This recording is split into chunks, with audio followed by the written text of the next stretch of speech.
Donc nous revoici de nouveau pour parler donc de ce livre. Je vous le présente à nouveau.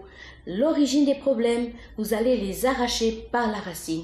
Et je vais faire un tout petit résumé avant de continuer. Dans la première partie, nous avons parlé le fait du pointer du doigt. Et aujourd'hui, nous allons continuer à parler du fait du pointer du doigt. Donc, nous parlons ici du chapitre 5 de ce livre, l'origine des problèmes.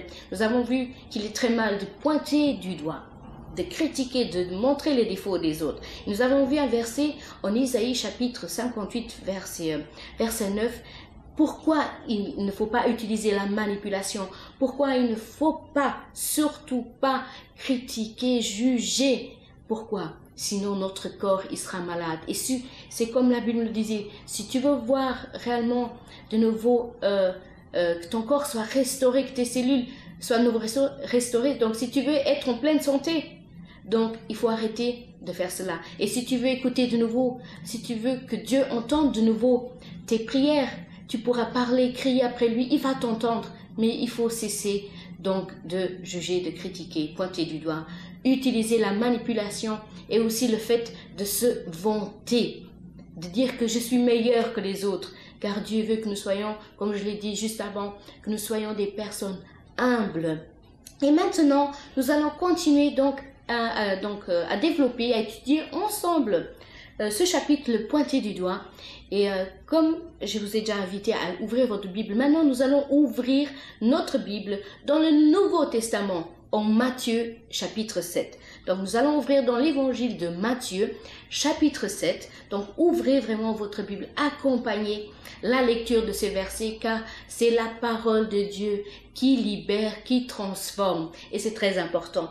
Et si vous n'avez pas votre Bible à côté de vous, prenez un cahier, un bloc-notes et prenez note de ces versets, c'est très important. Et en même temps, je veux aussi vous inviter, venez à une de nos églises la plus proche de chez vous. Ne restez pas chez vous. Venez vraiment avec foi, avec confiance. Comme le programme le dit, faut croire. Faut croire en Dieu. Je ne veux pas vous obliger car Dieu n'oblige personne. Mais je vais vous donner cette invitation. Venez à l'église la plus proche de chez vous. Passez par notre site internet. Voyez quelle est l'église qui est la plus proche de chez vous.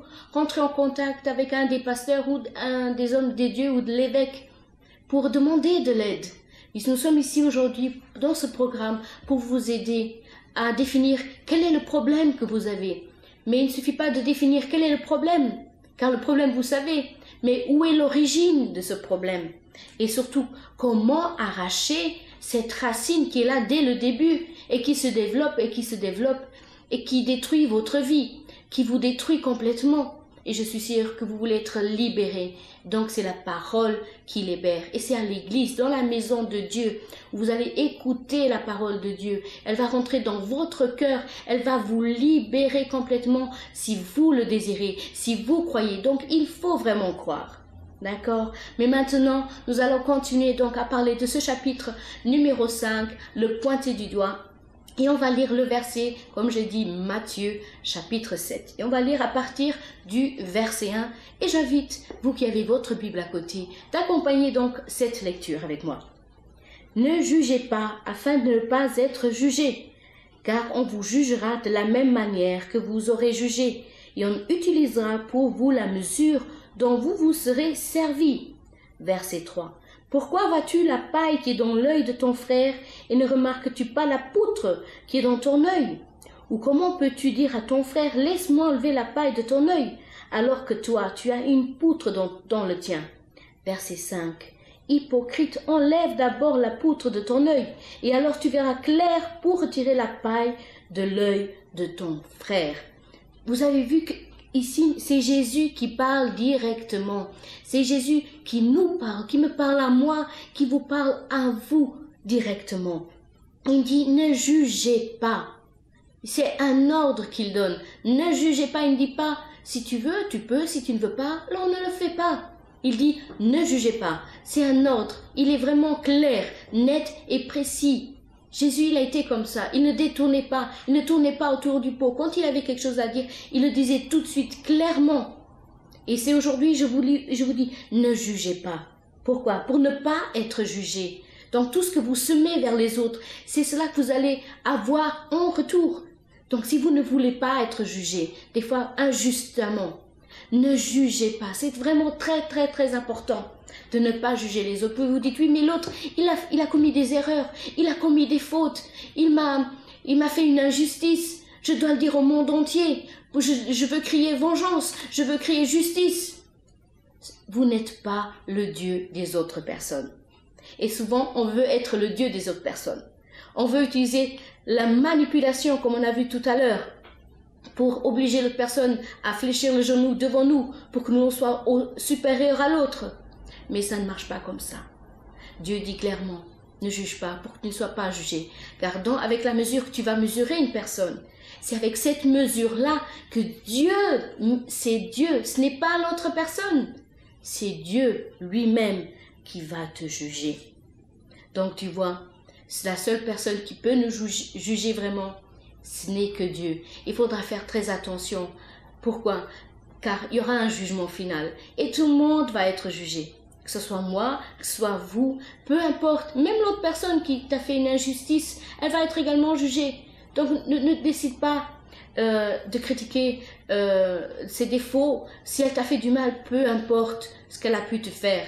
N'oublie pas, si tu vas t'humilier, Dieu va t'exalter. Tout simplement. Et si quelqu'un a voulu s'exalter devant toi, Dieu va l'humilier devant toi. Ne t'inquiète pas. Si quelqu'un est venu contre toi par un chemin, c'est écrit dans la Bible que l'ennemi devra fuir par cet chemin.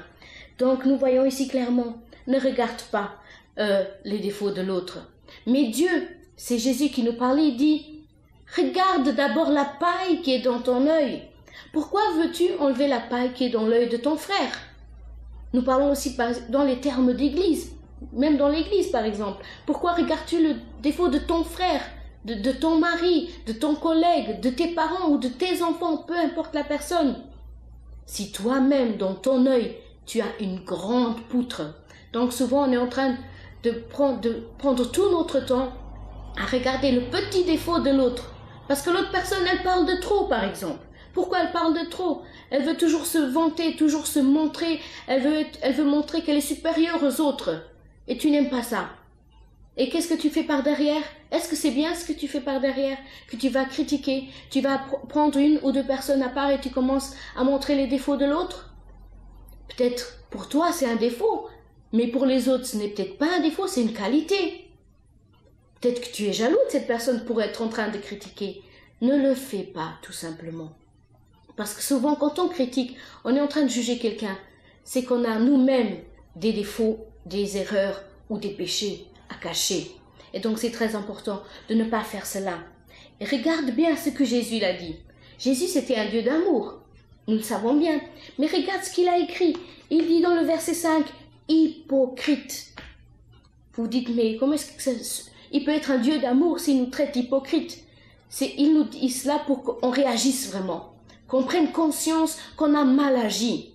Il est l'heure que nous-mêmes on prenne conscience que souvent on est en train de pointer du doigt, qu'on est en train de critiquer, de juger. Peut-être qu'on a raison, vous avez peut-être raison. Vous dites, Sandra, mais tu ne sais pas ce qu'il m'a fait, ce qu'ils ont fait. Ils ont fait une injustice contre moi, je n'ai rien fait, ce n'était pas de ma faute. Oui, tu as peut-être raison, mais ne paye pas avec la même monnaie. Non, parce que de retour, Dieu va te juger. Donc, Jésus dit vraiment dans verset 5, « Hypocrite, ôte premièrement la poutre de ton œil. » D'abord, tu dois te regarder dans une glace. Regarde-toi d'abord dans une glace. Des fois, tu dis, oui, mais je suis bien. Non, se regarder dans la glace, c'est s'examiner à soi-même et voir où est-ce que j'ai un défaut.